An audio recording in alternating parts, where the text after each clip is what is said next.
Bom, meu nome é Flávio, eu falo aqui direto da Alemanha, você está no canal Jerusalém Oficial, seja muito bem-vindo. Hoje o nosso vídeo vai falar de um assunto muito sério, a respeito do número de Covid aqui na Alemanha, certo? Como todo mundo sabe, a Alemanha na primeira onda foi um exemplo para todo mundo, todo o planeta, certo?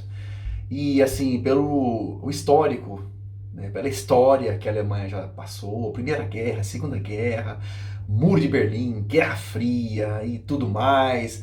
Então, assim, as pessoas estão já assim, acostumadas a passar por fases difíceis na sua história. Graças à política da Angela Merkel, a primeira onda foi bem atravessada, digamos assim. Não tivemos muitos casos, houve a quarentena, desde o dia 16 de março foi implantada a quarentena aqui, certo? Então se estendeu por mais alguns meses e foi assim, nós passamos tempos difíceis, mas foi excelente.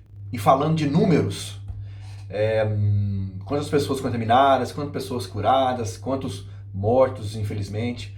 Hoje é dia 19 de abril de 2021. Estamos gravando o vídeo. Hoje a gente tem aqui por volta de 3,1 milhões de contaminações, de pessoas contaminadas, a média de 2,8 milhões de pessoas curadas e a média de 80 mil mortos por Covid ou por consequência do Covid, por doenças pré-existentes, essas coisas assim. Agora a questão da vacinação aqui é um outro caso. Por quê? A Inglaterra, como não faz parte da comunidade europeia mais, ela saiu na frente. Então ela já negociou com os fabricantes e já começou a receber essas vacinas. Mas a comunidade europeia atrasou nesse acordo, em assinar esses contratos com as empresas. E, consequentemente, atrasou o cronograma de vacinação. Até ontem, 18 de abril de 2021, por volta de 16 milhões de pessoas foram vacinadas com a primeira dose, certo? E por volta de 5,5 milhões de pessoas foram vacinadas com a segunda dose. O que isso corresponde? A primeira dose, essa quantidade de pessoas, quase 20% da população. E a segunda dose, 5,5 milhões de pessoas, corresponde a um pouco mais de 6% da população. Aqui a vacinação está sendo dividida em 4 grupos de pessoas. Primeiro grupo, pessoas com mais de 80 anos que vivem assim em asilos, tal, médicos, enfermeiros nessa linha de frente. O segundo grupo são pessoas com entre 70 e 80 anos, às vezes com uma doença pré-existente, como uma demência, que é muito comum aqui, pessoas que trabalham no jardim de infância, nas escolas e tudo mais. O terceiro grupo são pessoas entre 60 e 70 anos, com doenças também pré-existentes, tá? E o quarto grupo são as demais pessoas.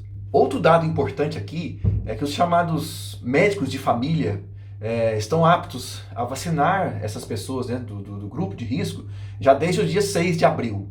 Então, com isso, o governo espera estar incentivando as pessoas nessas faixas de idade, nesses grupos, a estarem se vacinando e se protegendo contra o Covid. Porque até então a vacina não é obrigatória, é de graça, não custa nada para ninguém, mas não é obrigatória. E outro dado também interessante é que o seguinte, as pessoas não podem escolher as vacinas. Por exemplo, houve um problema com aquela AstraZeneca, né, ou AstraZeneca, que seja, tava tendo casos de trombose e tudo mais, mas assim, até a nossa querida chanceler aqui foi vacinada com essa vacina agora, essa semana. Então ela tem 66 anos, ela foi vacinada com a AstraZeneca, ou AstraZeneca. Então assim,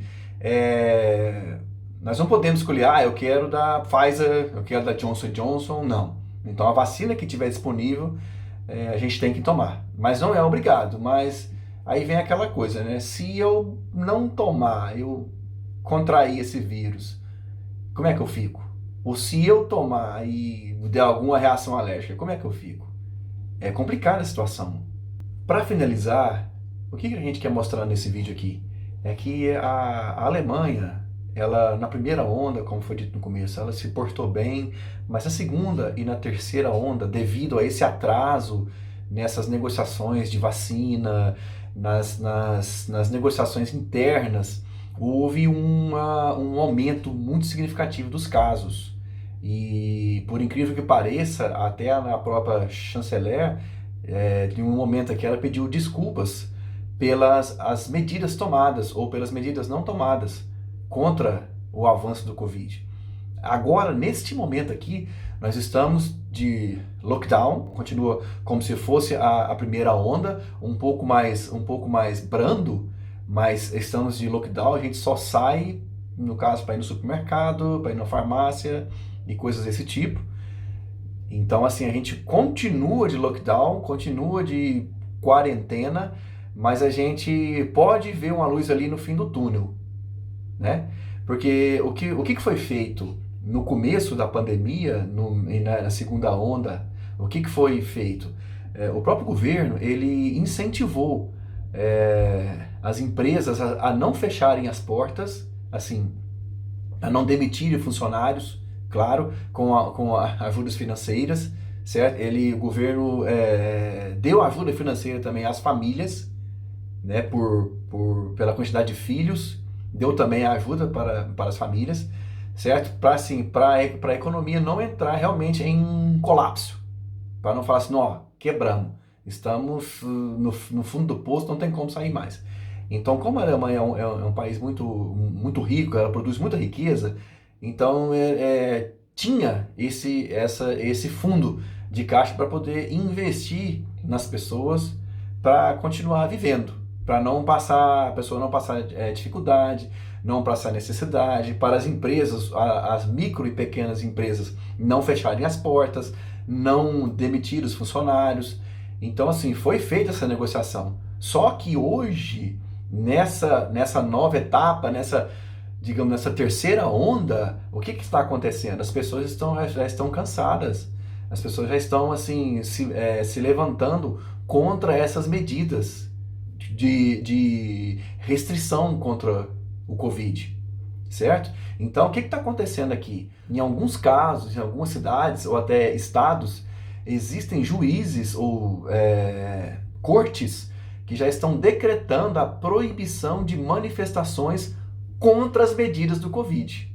Porque aqui, como muitas pessoas não aguentam mais, as pessoas têm que viver, as pessoas têm que pagar suas contas, as pessoas têm aquele direito de ir e vir como tem no Brasil também. Mas a situação é complicada. Como que a gente faz? Se eu saio, se eu quero produzir, se eu vou trabalhar, eu corro risco de contrair a doença. Mas se eu não trabalho, como que eu vou viver? Como que eu vou sobreviver? É uma situação difícil. Mas o que acontece?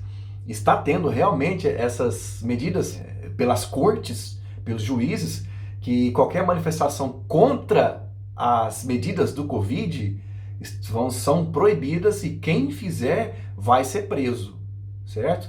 Você não pode sair sem máscara na rua, certo? Aqui, pelo menos as pessoas respeitam isso, muita gente respeita, até ao ar livre também, mas nos supermercados, todo mundo de máscara, você não entra sem máscara, certo? Tem ali aquele ponto de álcool, um gel que você pode desinfetar a sua mão e tudo mais. Mas assim, resumindo, a situação é complicada. Eu creio que não é só aqui, é no mundo inteiro. Mas esse exemplo que a Alemanha deu no começo da pandemia, então agora não está surtindo efeito mais, porque as pessoas estão cansadas. O que a gente quer com isso? Nós queremos levar para você a verdadeira situação como está aqui. Porque às vezes na mídia se passa outra coisa. Ah, porque a Alemanha é um exemplo. Ah, porque a Alemanha... Não é assim também. Não é assim. Não estou reclamando da Alemanha, certo? Eu estou só passando a realidade do que acontece aqui. Só quem está aqui que sabe o que está acontecendo. É igual só quem está no Brasil, só quem está na Inglaterra, só quem está nos Estados Unidos, só quem está na Índia, só quem está na China, que sabe a situação que está vivendo. Então é isso. Chegamos ao final do vídeo. Espero que vocês tenham gostado. Se gostou, dá o like aqui. Se não gostou, dá o dislike. Se você curtiu, compartilha no seu grupo de WhatsApp, com as famílias, com os seus colegas, amigos, Quem não é inscrito no canal, se inscreva, porque todo dia tá tendo vídeo. Todos os dias. Nós vamos colocar vídeo aqui, certo? Amanhã eu vou trazer um vídeo aqui sobre a burocracia da Alemanha, que é um pouco pesada mesmo, mas funciona na maioria das vezes. E sobre a questão dos e-mails aqui, sobre a proteção de dados. É um papo muito cabeça, muito interessante. Você vai gostar, certo? Quem não é inscrito, se inscreva. Se curtiu, dê o like. Tamo junto. Um abraço, fique com Deus. Até amanhã. Fui!